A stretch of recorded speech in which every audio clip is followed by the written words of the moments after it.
तो आज छोटी सी मुलाकात करेंगे अभिनय सर से, कुछ ऐसी बातें करेंगे जिनको सुन के शायद आप लोगों को भी कुछ सीखने का मौका मिलेगा।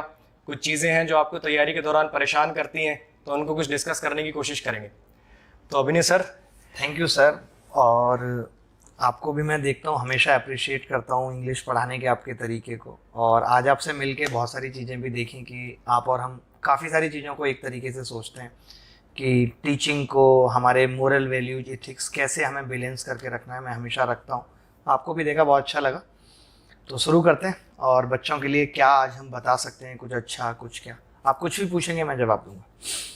तो सर वैसे तो ऐसा कुछ प्लान नहीं है भी क्या पूछा जाए, लेकिन मुझे लगता है कि कुछ छोटी छोटी चीज़ें होती हैं जो हर बच्चा उनको सुनना चाह रहा है, जानना चाह रहा है। जैसे सबसे पहला सवाल तो यही कि तैयारी तो सर बहुत लोग करते हैं ना, लेकिन जिनका सिलेक्शन होता है वो चुनिंदा होते हैं।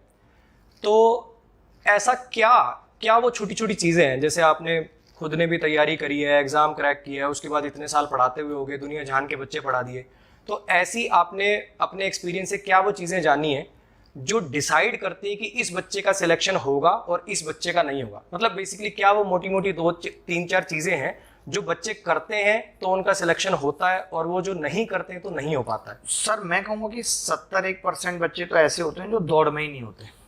किसी ने फॉर्म गलत भर दिया, उनकी तो हम बात नहीं करते, हम उनकी बात करते हैं जो 30% दौड़ में है, लेकिन उसमें से भी 4-1% या 1% सिलेक्शन मुश्किल से होता है। तो वो क्या अंतर है उनमें जो सेलेक्ट हो रहे हैं, जो नहीं है?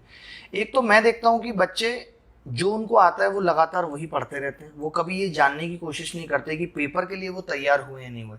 आपको गणित बहुत अच्छे तरीके से आती है, आपको चारों सब्जेक्ट अच्छे तरीके से आते हैं, आपने पढ़ लिया, आपने सिलेबस कंप्लीट कर लिया, लेकिन आपको मॉक टेस्ट का अनुभव नहीं है।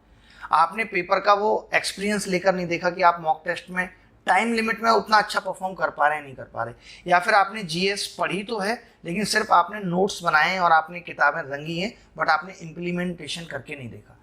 तो मुझे ऐसा लगता है कि जब तक आप पेपर से पहले कई पेपर नहीं दे चुके होंगे और नहीं देख चुके होंगे कि आप सिलेक्शन के लिए तैयार हो या ना हो, तो बहुत मुश्किल है मतलब सिलेक्शन होना। तो मुझे जो अंतर सबसे बड़ा लगता है तो वो यही लगता है कि बच्चे भ्रम में रहते हैं, उनको पता ही नहीं कि उनकी तैयारी तो है लेकिन वो अभी सेलेक्ट होने लायक नहीं है।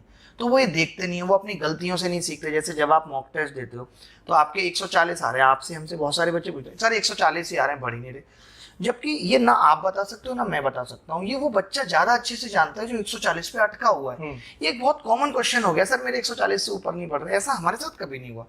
या तो 140 आ रहे, 135 आ रहे, 135, लेकिन हमें पता है कि क्यों आ रहे हैं। ये वही चीज़ है ना सर, जैसे क्या करेंगे सर, मॉक्स में नंबर नहीं बढ़ रहे, मॉक्स में नंबर, ये बिल्कुल वैसा ही है कि आप किसी डॉक्टर के पास जा रहे हो और कह रहे हैं सर दर्द हो रहा है। हाँ, दर्द हो रहा है, ये बता ही नहीं रहे हो कि दर्द किस चीज में हो रहा है, उसको बता तो दे कहाँ हो रहा है, गिरे हो दर्द तो हो रहा है। भी। जब